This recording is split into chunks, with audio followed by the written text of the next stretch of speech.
cold wasn't coming from the outside. It had crawled down my throat and filled my ribs with ice. I was standing in absolute pitch-black darkness. Couldn't even see my own hand in front of my face, just desperately clutching a trembling cat. It wasn't my own scream that broke the silence, but the distant horn of a train. It appeared out of nowhere, like salvation. But when I stepped into the car, it hit me. The cat wasn't shaking from the cold. He could sense what I couldn't see. This train wasn't for the living. Chapter 1. The dark behind the gas station. The cat pressed his whole body to the boy, as if fur and skin could become a blanket if they tried hard enough.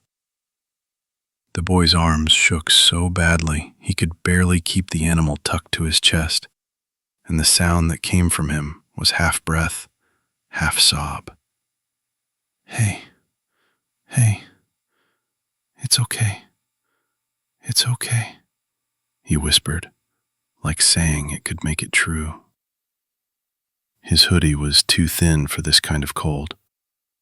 Or maybe the cold wasn't outside him at all, but had crawled down his throat and filled his ribs with ice.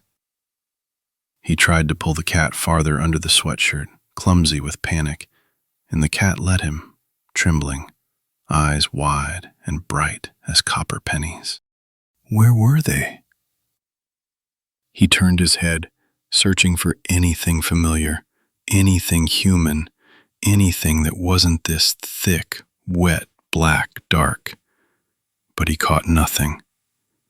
No streetlights, no passing cars, no distant neon sign advertising coffee and pie.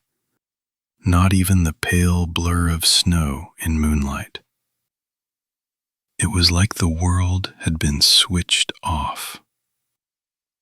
He took a step forward, then another, and the ground felt packed and gritty under his sneakers, as if a parking lot had been buried under old salt.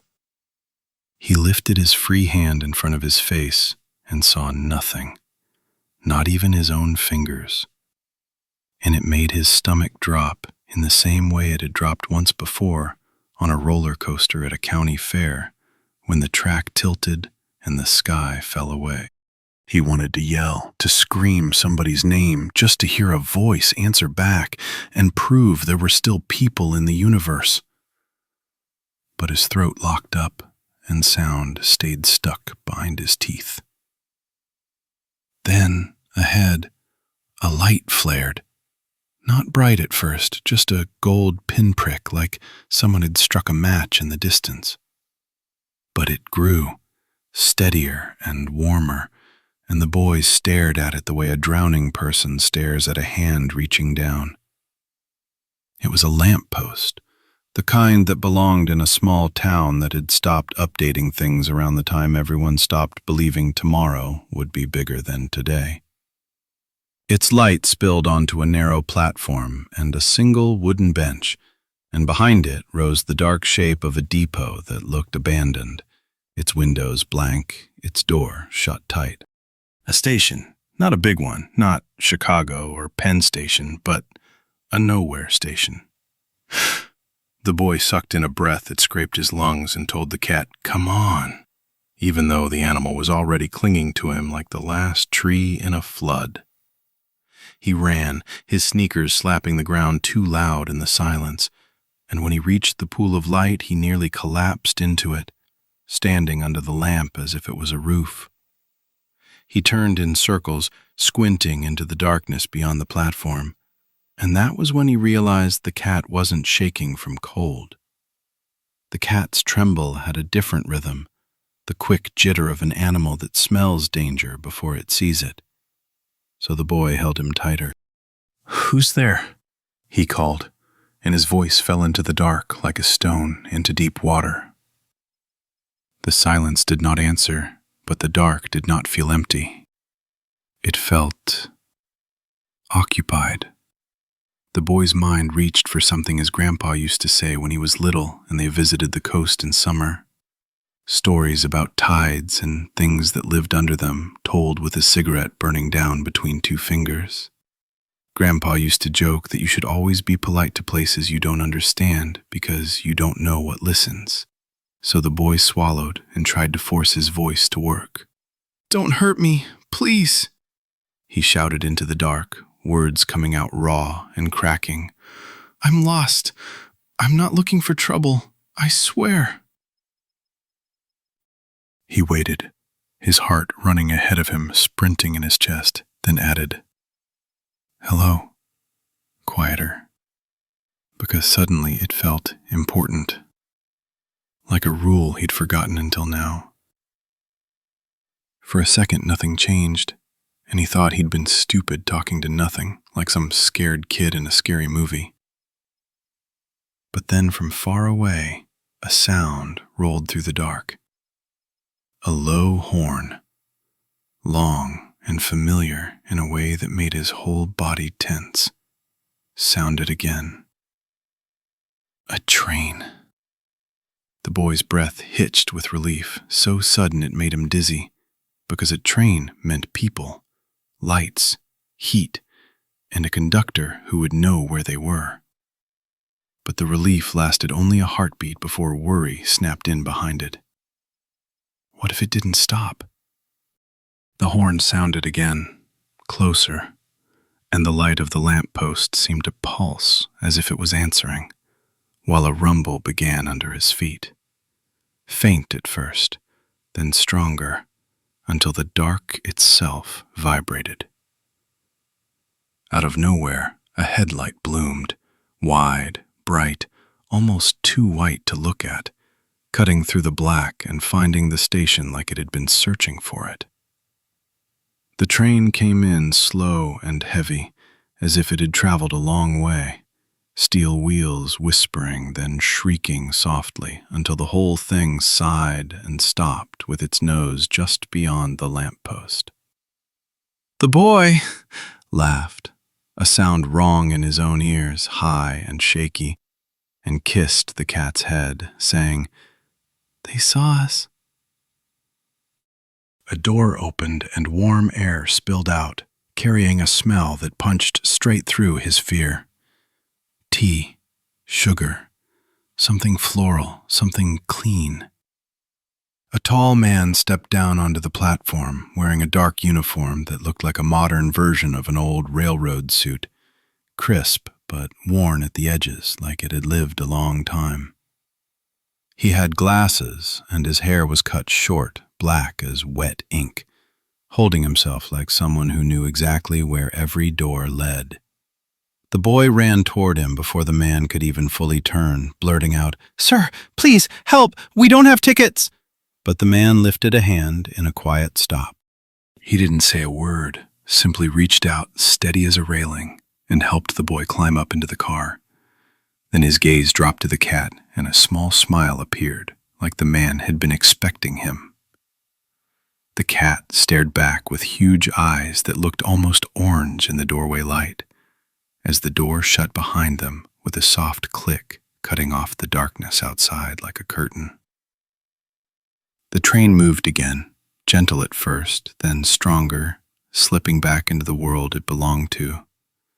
Only then did the man adjust his glasses, pull a rumpled sheet of paper from his pocket, and look the boy over as if reading him the way you read a name on a mailbox. The boy swallowed and apologized again, saying, "I don't know how we got here." But the man interrupted him with a calm voice, saying, "Ivo and Jonas." The boy's mouth went dry and his arms tightened around the cat as he echoed, "Jonas," automatically, and nodded toward the animal. The man took out a sharpened pencil and wrote on the paper with neat, practiced strokes before nodding once to himself and tucking everything away. "All right," he said, the smile returning in a way that felt kind but tired. "You'll be arriving soon enough." Ivo tried to answer, but no words came, staring at the man's face, searching for the joke or the explanation where someone said, "Gotcha," and turned the lights on. The man's expression shifted, his lips pressing together as he murmured, "Oh," as if he just remembered something inconvenient. Ivo's stomach dropped again, and Jonas made a small sound, not quite a meow, asking, "No what?" The man didn't look at him right away, but finally said, "You were in an accident." His voice stayed gentle, but the words felt like a blunt object as he finished. "You died." Chapter 2. The Conductor's List. For a moment, Ivo could only hear the train, the steady clatter that wasn't quite loud enough to drown out what the man had said.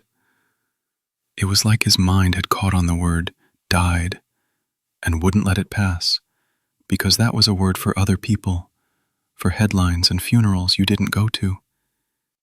It was for distant relatives whose faces you couldn't picture, or old men in hospital rooms with tubes, not for a college kid who still had an overdue essay and a text left unread. "No," he whispered, and it came out like a question, but the man set his hat on the hook by the door with a smooth motion as if he'd done it 1,000 times and said, "It happens quick, especially on the road." Ivo's hands shook again, and this time it wasn't from cold, while Jonas crawled higher against his chest, pushing his head under Ivo's chin like he was trying to hold him together. "How?" Ivo asked, hating the sound of his own voice. "How is that? How can I be here if I'm—" But the man met his eyes and said, "Your body is not here. You are." Ivo wanted to argue, wanted to stand up and demand proof and yell that it wasn't fair. But the warmth in the car and the soft hum of the lights felt too real to dismiss. "Okay," he said on a breath thin as paper. "Okay, but where are we going?"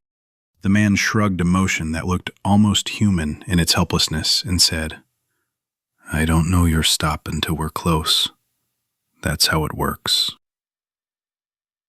"That's not an answer," Ivo snapped, surprising himself as anger flared bright and quick, because it was easier than fear. But the man didn't react and just waited for the anger to burn itself down.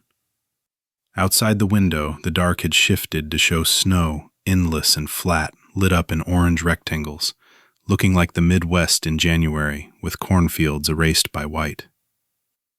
The car they were in wasn't crowded, but it wasn't empty either, with people sitting in pairs or alone, their faces soft with sleep or quiet conversation. A woman with a tired smile and 2 daughters sat near the front, the girls coloring in a book and whisper fighting about shades, while an older couple sat a few rows down. The man had a big white beard that made him look like Santa after a haircut, and eyes bright with excitement, while his wife, small and sharp, knitted with her glasses on the edge of her nose, counting stitches. No one stared at Ivo stumbling in, clutching a cat. They just glanced and smiled faintly as if this was normal. Ivo sat where the conductor indicated, and Jonas curled into his lap, still trembling, his purr starting and stopping like a faulty engine. The conductor lingered for a second, resting a hand on Ivo's shoulder, firm and oddly comforting, saying, "You'll get used to it." But Ivo shook his head, saying, "No way." The little girls kept sneaking looks at Jonas, their faces lighting up every time his tail flicked, whispering, "Mom, can we pet him?" Their mother glanced over, then back at her daughters, saying, "We're getting off soon. Don't start something we can't finish." Off soon. Getting off. Like this was a regular line with regular stops and regular people. The train slowed, and Ivo leaned toward the window as the darkness thinned until lights appeared warm and clustered in a small town that looked like it had one main street. The station was tiny, a platform under a lamppost, and there, waiting, stood a tall, thin man in a winter coat and a frail old woman with a cane. The 2 girls shot up like rockets. "Dad!" and their voices carried joy so pure it punched straight through Ivo's chest. The man on the platform waved both arms, and the old woman waved too, tears shining in her eyes, even from this distance. The doors opened and cold air swept in as the mother gathered bags with hands moving fast, like someone afraid the moment would vanish. The girls ran out, throwing themselves into the man's arms, and he laughed, burying his face in their hair, while the mother stepped onto the platform and just stopped, staring. Then she started to cry. Not quiet tears, but the kind that comes from a deep wound you've been living with so long you forgot it was open. The man pulled her close, rubbing her back, and she cried harder, clutching his coat, while Ivo watched frozen, knowing that feeling of grief and love mixing until you can't tell which one is hurting you. The train began to move again, leaving the little station behind, the lights shrinking until they were swallowed by dark. Ivo stared at the window until he could no longer pretend he hadn't seen, and his mind started scrambling backward, searching for memory like a hand searching for a light switch. There was a car, a smell of cheap tobacco, a radio switching stations, and Jonas yowling in outrage because he hated carriers. Ivo had held him to make him stop letting him climb to his shoulder, while in the front, his mom yelled into her phone at his dad, and Ivo pretended he wasn't there. Then there had been headlights, then nothing. And now he sucked in a breath so sharp it hurt, looking around the car, desperate. His mom wasn't there, and neither was the taxi driver, so he asked, "What about my mom?" before he could stop the words. The conductor had returned, gliding down the aisle like a shadow, pulling out the rumpled list again to scan it before saying, "She's not on my roster, so as far as I can tell, she's still alive." Ivo's knees nearly gave out with relief, even though he was sitting, but a part of him still wanted an answer about the driver to balance the universe. "And the driver?" he asked, hating himself for asking, but the conductor folded the paper away as if he didn't like touching it and said, "There are different trains." Ivo frowned, asking, "Different trains?" And the conductor's eyes darkened as the warmth in them dimmed. "Some trains take you to where you were happiest, to your people, the ones you loved and lost," he said, but his jaw tightened as he added, "The other goes where there isn't any rest." Ivo stared at the conductor's face, struck by the thought that this man might not have died at all, and asked, "When do you get off?" But the conductor just smiled sadly and said, "That's not for me." Chapter 3. Stations that look like dreams. Time on the train didn't behave right. It stretched and folded and snapped back the way a memory or a nightmare does. Ivo dozed with his cheek against the window, woke with a start, and watched snow turn into bare fields, which then turned into summer woods so green they almost glowed. He expected the change to feel fake, like a movie set, but the air seemed different when the world outside shifted, as if the seasons were seeping through the glass. They passed empty platforms where people stood waving their arms, frantic and pale with panic, but the train didn't slow for them, rushing by until they became smears of desperation swallowed by distance. Ivo turned away, every time guilt crawling up his spine, and once the conductor saw him watching and said quietly, "Not our line."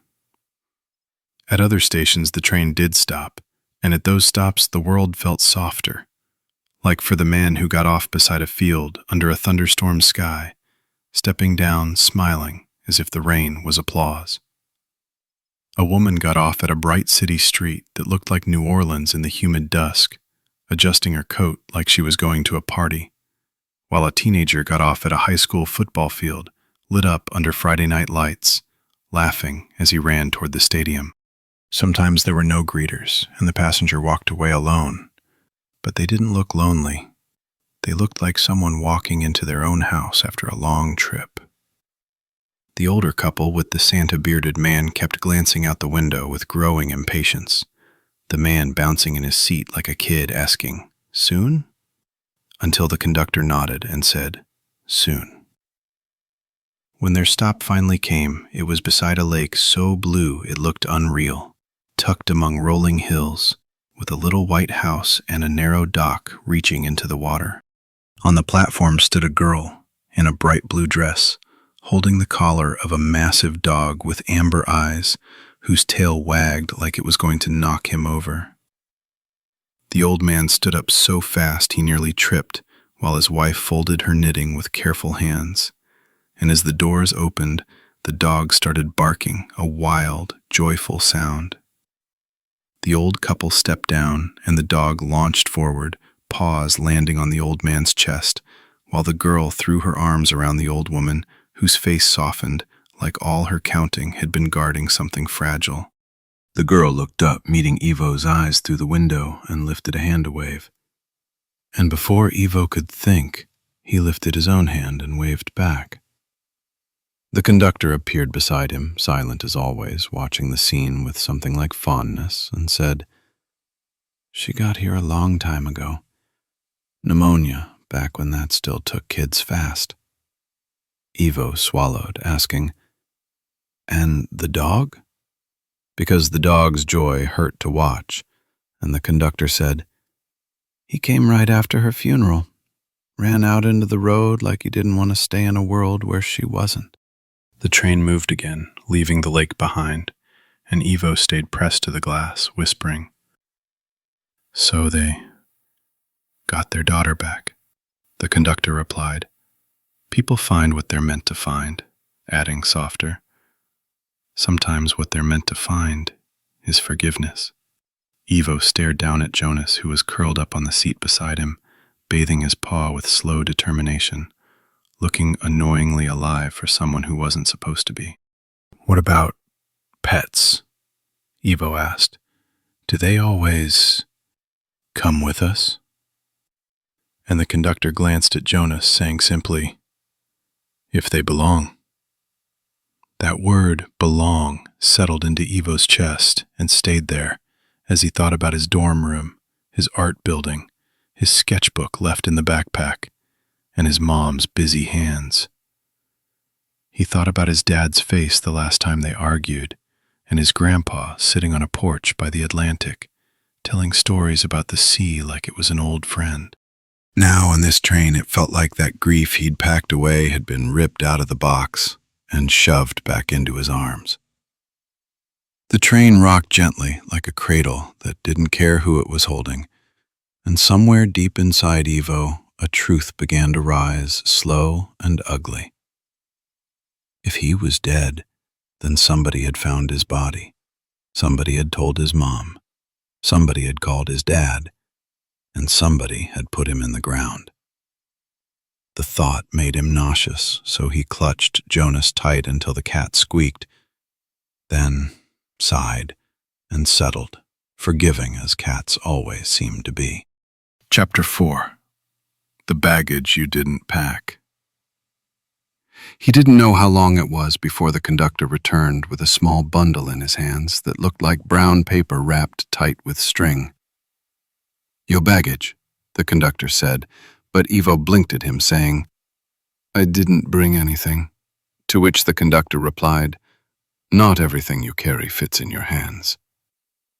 Ivo took the bundle like it might bite, feeling the warm paper while Jonas leaned forward, sniffing. With trembling fingers, Ivo untied the string and unfolded the paper. And the first thing he saw was his sketchbook. His throat tightened so fast he nearly choked, seeing the scuffed cover and the smear of graphite on the edge where he'd once wiped his fingers. Under it were old paintbrushes, a couple of mechanical pencils, Jonas's leather collar with a little tag, and tucked beside it like a cruel joke was a familiar pack of cigarettes. His grandpa's brand. Ivo's vision blurred and his breath hitched as the paper bundle shook in his hands, while Jonas hopped into his lap, knocking a pencil to the floor before pressing his face against Ivo's chest and purring loud and steady. There was a folded note in the bundle, and Ivo's fingers hovered over it as if touching it would hurt before he finally unfolded it. The handwriting was his dad's, recognizable by the way certain letters leaned and the pen pressed harder on downstrokes, like his dad was trying to force the world to obey him. Ivo read it once, then again, because his mind couldn't hold it the way it held other sentences, as it kept slipping away, washed out by tears. His chest ached, and his face got wet as he tried to wipe his eyes on his sleeve, but the tears kept coming hot and unstoppable. Across the aisle, the mother was gone, and the car held different people now. Quiet eyes that didn't stare but watched with the soft patience of those who understood. Jonas licked Ivo's cheek with his rough tongue, trying to clean the grief off him, while Ivo whispered, "I want to go back. I just want to go back for like 5 minutes." He imagined his mom screaming or his dad writing the note between shaky breaths, and he gripped the paper so hard it crumpled, saying, "I'll do it different. I'll fix everything." Jonas shoved his head under Ivo's hand until Ivo's fingers found the cat's neck where the collar was now real as anything. The conductor sat with them for a moment, silent, letting the storm pass through before speaking quietly. "People always want 5 minutes." Ivo laughed, once sharp and ugly, asking, "Yeah? And do they get it?" To which the conductor replied, "No, not that way." Ivo wiped his face, angry at himself and the world. Then his gaze fell on a page in the sketchbook that had flipped open to a drawing of a girl. It was Maya, the girl from his design class with messy hair and bright eyes, who he'd drawn once when she wasn't looking. He'd never asked her out, telling himself there was time. But now, time sat somewhere else, unreachable. "I was gonna," he whispered, staring at the pencil lines. "I was gonna tell her." While Jonas blinked at him, unimpressed, as if to say humans were weird and always late. The conductor stood up, saying, "Try to rest. Your station's coming." And the softness in his voice made it worse, not better. Chapter 5. The Smell of Salt. The world outside the window began to change again, but this time it changed in a way that hooked into Ivo's bones. The flat winter fields faded, and hills appeared dotted with bare trees. Then the trees grew taller and thicker, crowding close like pines whispering secrets. The air inside the car seemed to carry a faint dampness, as if the train was approaching water, and Ivo sat up straighter, heart starting to beat too hard. He didn't want to hope, because hope felt like a trap, but the feeling in his chest wouldn't stop rising while Jonas lifted his head, ears twitching. The conductor walked by, checking doors and faces, doing whatever it was he did to keep this strange train moving. Ivo caught his sleeve, asking, "Where are we?" And the conductor looked at him with an expression softening into something almost human, saying, "Close." That was all he gave before the train slowed, and outside the dark thinned into dawn, a pale gray that made the world look washed clean. Then, like a curtain pulling back, the horizon opened, and Ivo saw it. Water. Not a lake or a river, but the ocean, stretching wide and restless, reflecting the faint light like a sheet of hammered metal. The smell of salt hit Ivo so suddenly his eyes stung again, and he saw a house on a bluff above the shore, with weathered shingles and a porch facing the sea. It looked like Maine, or the northern edge of the Atlantic coast, a place you love because it's honest about how hard it is. A small station sat nearby, nothing more than a platform and a lamppost and a sign with letters too faded to read. Ivo stood, nearly tripping over his own feet, clutching the bundle of his things with the sketchbook under his arm and the note pressed flat against his chest. The train hissed and stopped, the doors opened, and cold air rushed in, filled with life and bite and the distant cry of gulls. Ivo stepped down onto the platform, and there, under the lamp, stood his grandpa. Not the version from the hospital bed or the funeral photo, but a grandpa standing tall, with broad shoulders and bright eyes, as if he'd been waiting for the right moment to laugh. For a second, Ivo couldn't move as the sight hit him like a wave. Then he made a sound not quite a sob and ran. "Grandpa!" The word tore out of him like it had been stuck inside for years, and his grandpa opened his arms. When Ivo slammed into him, the hug was solid and real, smelling like soap and aftershave, and the sea exactly the way Ivo remembered. "Well, look at you," Grandpa said, voice booming with joy. "You got tall." Ivo tried to speak, but only clung harder, burying his face in Grandpa's shoulder like he was 10 again. Grandpa laughed and kissed the top of Ivo's head, then leaned back to squint at Jonas, demanding, "And who the heck is this?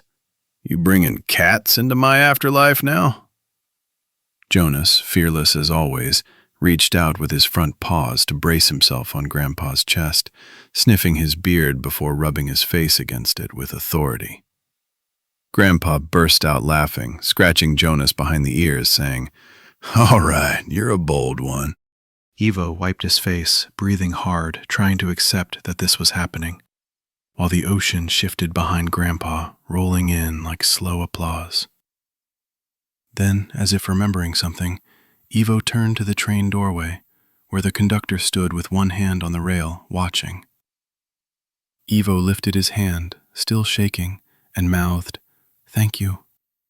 And the conductor nodded, his smile, looking less tired as he lifted his own hand in return. The door slid shut. The train began to move, and Ivo watched the last car vanish into the gray, feeling for the first time that he'd been switched on. Chapter 6. The House Where Summer Lives. Grandpa led them down the path from the station toward the house by the sea, the ground damp underfoot and the wind tugging at Ivo's hoodie. Jonas rode in Ivo's arms for a while, then demanded to be put down, trotting ahead, tail high like he owned the place. The house creaked in a familiar way like old houses do when they've listened to storms for decades, and inside it was warm, not train warm, but home warm, with the smell of wood and something sweet baking. Ivo stood in the doorway, afraid to step fully in, like if he did, the truth would finally become permanent. But Grandpa clapped him on the back, saying, "Come on, no need to hover like a ghost." Ivo flinched, then gave a shaky laugh, muttering, "Too late for that." But Grandpa waved it off, saying, "You'll get used to it. And if you don't, well, you'll still be here, so you might as well eat." They sat at a small kitchen table where the window looked straight out at the ocean, and Grandpa poured tea into 2 mugs like it was the most normal thing in the world. Jonas leapt into Ivo's lap and kneaded his thigh, purring loud enough to fill the room while Ivo held the mug, feeling its warmth. Then the words he'd been holding back finally broke free. "My mom. She's alive. At least the conductor said she wasn't on his list." Grandpa nodded, once slow, saying, "Good. That's good." Ivo swallowed hard, pulling the wrinkled note from his pocket, saying, "And my dad, he wrote me this." Grandpa didn't ask to read it, but reached across the table, resting a hand on Ivo's wrist, steady and warm, saying, "They don't get to say the things they should have said until it's too late. That's how humans are. Stubborn." Ivo laughed wetly, saying, "Yeah," then looked down at his sketchbook where the edges were worn from use. He flipped it open to a blank page, and Grandpa asked, "You still draw?" Ivo nodded, saying, "I did. I do." I think. Grandpa leaned back in his chair, satisfied, saying, Then do it. Draw the ocean. Draw that cat's goofy face. Draw me if you want, but make me look younger. Evo snorted, saying, You are younger. And Grandpa winked, saying, Damn right.